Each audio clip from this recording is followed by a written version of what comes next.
வணக்கம் அன்பு நண்பர்களே. பகவான் ரமண மகரிஷியோட அற்புதமான நிகழ்வுகள் சிலவற்றை பார்க்கலாம்.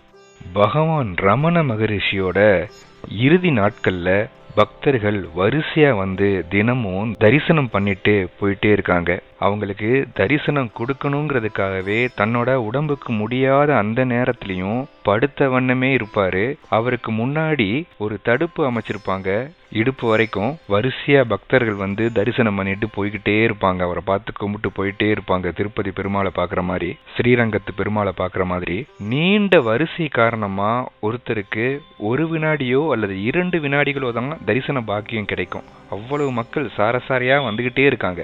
அப்படி ஒரு நாள் நீண்ட வரிசை பகவானை பாக்குறதுக்காக நின்றுட்டு இருக்கும் போது அந்த வரிசையில மங்காராம் அப்படிங்கிற திருவண்ணாமலை வாசியும் நின்னாரு. அவர் நிக்கிறத பார்த்துட்டு ஆசிரமவாசிகளும் மக்களும் அதிர்ந்து போனாங்க. என்ன செய்யறதுன்னு தெரியாம எல்லாரும் திகைச்சும் பயந்தும் போனாங்க.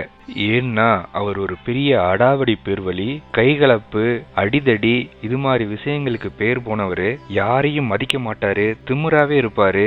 சாதுக்களுக்கு, ஏழைகளுக்கு, எளியோர்களுக்கு வட்டிக்கு பணம் கொடுப்பாரு. அந்த வட்டி பணத்தை வசூல் பண்ணுவதற்கு எல்லா வகையான அநியாயமான வழியையும் கடைபிடிப்பாரு. ஆசிரமத்துக்கு அருகாமையில் இருக்கிற எல்லார்கிட்டையும் அடாவடித்தனத்துல ஈடுபடுவாரே தவிர ஒரு நாள் கூட ஆசிரமத்துக்குள்ளன்னு வந்ததில்ல, ஓல்டு ஹாலுக்குள்ள வந்து பகவானை பார்த்ததே கிடையாது.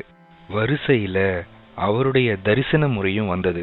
பகவான் முன்னாடி மெய்மறந்து இருகரம் கூப்பி முதுகு வளைந்து பயபக்தியோட வணங்கி கொண்டே சென்றவர் சட்டென தன் சட்டை பாக்கெட்ல வச்சிருந்த ஒரு சின்ன காகிதத்தை எடுத்து பகவானோட பாதங்களை நோக்கி அர்ச்சனை பண்ற மாதிரி, பூவை தூக்கி போடுற மாதிரி போட்டுட்டு வேகமா நகர்ந்து போயிட்டார். அப்போ பகவான் பக்கத்துல இருந்த அணுக்க தொண்டரை கூப்பிட்டு அந்த காகிதத்தை எடுத்து கொடுக்க சொன்னாரு. அதை வாங்கி பகவான் அதை பிரிச்சு பார்த்தாரு.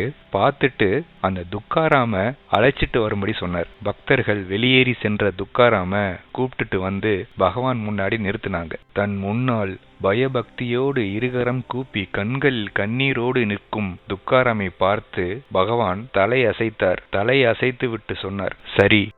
அவ்வளவுதான். அந்த வார்த்தையை கேட்ட மாத்திரத்துல துக்காராம் தம் இருகரத்தையும் தலைக்கு மேல கூப்பியபடி அழுது கொண்டே வெளியேறினார். அந்த துண்டு சீட்ல அப்படி அவர் என்ன எழுதி கொடுத்திருந்தாரு, பகவான் எதுக்கு அதை சரின்னு சொன்னாரு, ஆமோதிச்சாரு அப்படிங்கிறது எல்லாருக்குமே ஆர்வம். கொஞ்ச நேரம் கழிச்சு அந்த துண்டு சீட்டை அணுக்க தொண்டர்கள் எடுத்து பிரிச்சு பார்த்தாங்க.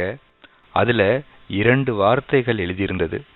கடவுளே காப்பாத்து அப்படின்னு எழுதியிருந்தார். தனது வாழ்நாள் முழுக்க அடாவடி செயல்ல ஈடுபட்டு அநியாய வட்டி வாங்கி எத்தனையோ பேரை வந்து துன்புறுத்தினதை நினைச்சு மனம் கலங்கி தனக்கு விமோச்சனம் வேணும் அப்படின்னு சொல்லி துக்காராம் கொடுத்த சரணாகதி லெட்டர் தான் அது. அதை பகவான் ரமண மகரிஷி கருணையோடு அனுகிரகித்தார். ஒருவரை நாம ஏன் தெய்வத்தன்மை உள்ளவர்னு சொல்றோம்னா, ஒரு தெய்வத்தை நாம ஏன் வணங்குறோம் அப்படின்னா, அந்த தெய்வம் ஆயுதங்களை வச்சிருக்கிறதுனாலயோ, அழகா இருக்கிறதுனாலயோ, வரங்கள் கொடுப்பதனாலேயோ, மிகுந்த சக்தி இருப்பதனாலேயோ, பிறப்பு இறப்பை கடந்து இருப்பதனாலேயோ என்பதையெல்லாம் தாண்டி ஒருவரை நாம ஏன் தெய்வம்னு சொல்லி பணிகிறோம் அப்படின்னா, தன்னை நம்பி வந்து சரணாகதி அடைந்த ஒருவரை அனுகிரகித்தல் தான் தெய்வத்தன்மை. ராமாயணத்துல விபீஷணன் ராமனை தேடி வரும்போது அனுமனை தவிர அத்தனை பேரும் அவரை சேர்த்துக்க கூடாதுன்னு சொல்லும்போது ஸ்ரீ ராமச்சந்திர மூர்த்தி தன்னையே நம்பி வந்த விபீஷணனை அழைத்து வர சொல்லி சுக்ரீவன்ட்ட சொல்லும் போது அவர் சொல்றாரு, அவன் என்னையே நம்பி வந்துட்டான், அவனை அழைச்சிட்டு வாங்க. ஒரு வேளை அது மாறு வேடத்துல வந்திருக்கிற ராவணனா இருந்தாலும் என்னையே நம்பி அவன் வந்திருந்தா அவனுக்கு கண்டிப்பா சரணாகதி கொடுப்பேன், அவனை தயக்கமில்லாம அழைச்சிட்டு வான்னு சொன்னாரு. ஸ்ரீ ராமச்சந்திர மூர்த்தி இத்தனையோ அஸ்திரங்களை வச்சிருந்ததுனால அவர் இறை சொரூபமா, அவர் ராவணனை வீழ்த்தியதனால அவர் இறை சொரூபமா, பெரிய படையை வழிநடத்தியதால் அவர் இறை சொரூபமா, ஏகபத்தினி விரதனாக இருந்ததனால இறை சொரூபமா, இப்படி பல கேள்விகள் நம்ம கேட்டுக்கிட்டே போனாலும் ஸ்ரீ ராமச்சந்திர மூர்த்தி தன்னை நம்பி வந்த எந்த ஆத்மாவையும் கைவிடாது கருணையோடு சரணாகதியை ஏற்று அனுகிரகித்தார் அல்லவா. அதனாலதான் ஸ்ரீ ராமச்சந்திர மூர்த்தி அந்த ராமாயணத்துக்கே நடுநாயகமாக விளங்கி நமக்கெல்லாம் அருள் பாலிக்கிறார். அதையே தான் ரமணரும் இங்க செஞ்சார். ஒரு முறை ரமணாசிரமத்துல போஸ்ட் ஆபீஸ் வந்து ஓபன் பண்ணாங்க. அந்த திறப்பு விழாவுக்கு போஸ்ட் மாஸ்டர் தம்பதி சமேதரா வந்திருந்தாரு. வந்தவரு விழா முடிஞ்சவனே நேரா ரமணர் பாதத்துல வந்து விழுந்து பாதத்தை பிடிச்சுக்கிட்டாரு. அழுதுகிட்டே பேச ஆரம்பிச்சாரு. பகவானே, என்னோட ஒரே பையன் செத்துட்டான். எனக்கும் என் மனைவிக்கும் வாழ்க்கையில எந்த அமைதியும் இல்ல, சந்தோஷமும் இல்ல, எந்த பிடிப்பும் இல்ல. மரணத்தை எதிர்பார்த்து காத்துட்டு இருக்கோம். எங்களுக்கு இருக்கிற ஒரே ஆசை, அடுத்த பிறவியிலையாவது அவன் எங்க பையனா பிறக்கணும். இந்த ஆசை நிறைவேறும்னு ஆசீர்வாதம் பண்ணுங்க அப்படின்னு கேக்குறாரு. இதுக்கு பகவான் என்ன பதில் சொல்லுவாருன்னு ஆசிரமத்துல இருக்க எல்லாருக்குமே தெரியும். அதனால அமைதியா அவரவே எல்லாரும் பார்த்துக்கிட்டு இருந்தாங்க. பகவான் மிகுந்த கருணையோடு, யார் தகப்பன் யார் பிள்ளை, தகப்பனுக்கும் பிள்ளைக்கும் உறவுன்னா என்ன, அடுத்த பிறப்புன்னா என்ன, இதெல்லாம் புரிஞ்சா உன்னோட விசனம் எல்லாம் இல்லாம போயிடும் அப்படின்னு சொன்னாரு. வந்தவர் விடுறதா இல்ல, எனக்கு இதெல்லாம் புரியறது இல்ல, எனக்கு என் பையனை பார்க்கணும், அது ஒண்ணுதான் விஷயமா இருக்கு. ஆசிரமவாசிகள் அமைதியா கவனிச்சுக்கிட்டு இருந்தாங்க. ரமணர் வெளிப்படையா யாருக்கும் எந்த வரமும் வாக்குறுதியும் கொடுத்ததா இல்ல.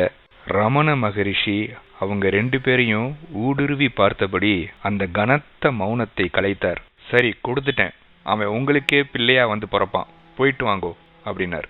தம்பதிகள் தன் கண்ணீரால் அவர் பாதங்களை கழுவியபடி விடைபெற்றார்கள்.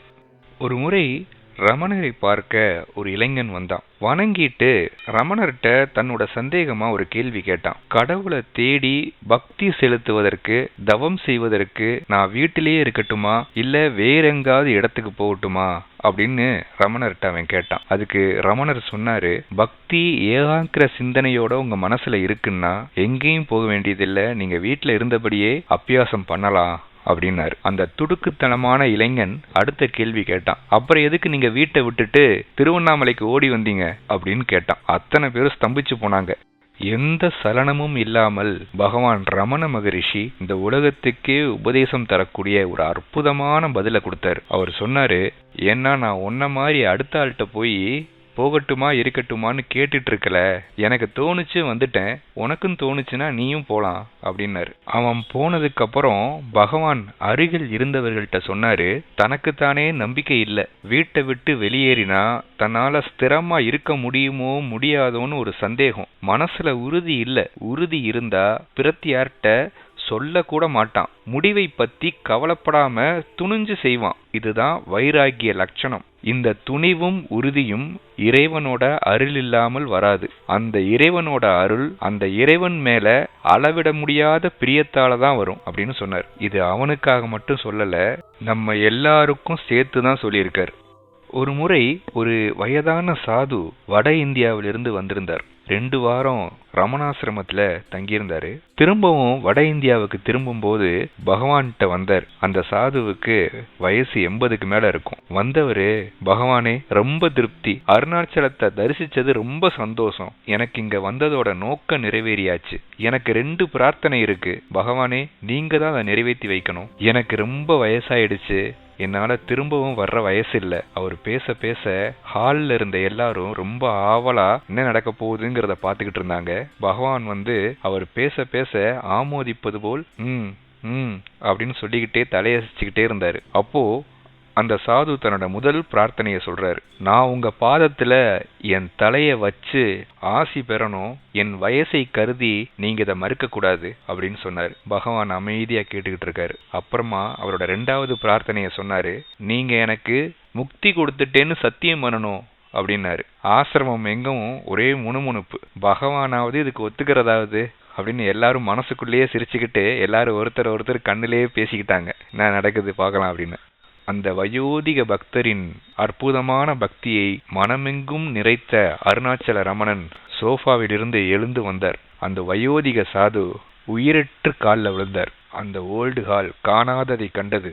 தன் கடைசி மூச்சை ரமண மகரிஷியின் பாதங்களை விட்ட அந்த சாது ரமணர் அந்த நொடியே சொன்னார், தந்துட்டேன் அப்படின்னார். நன்றி நண்பர்களே, மீண்டும் ஒரு நல்ல காணொளியில் சந்திப்போம்.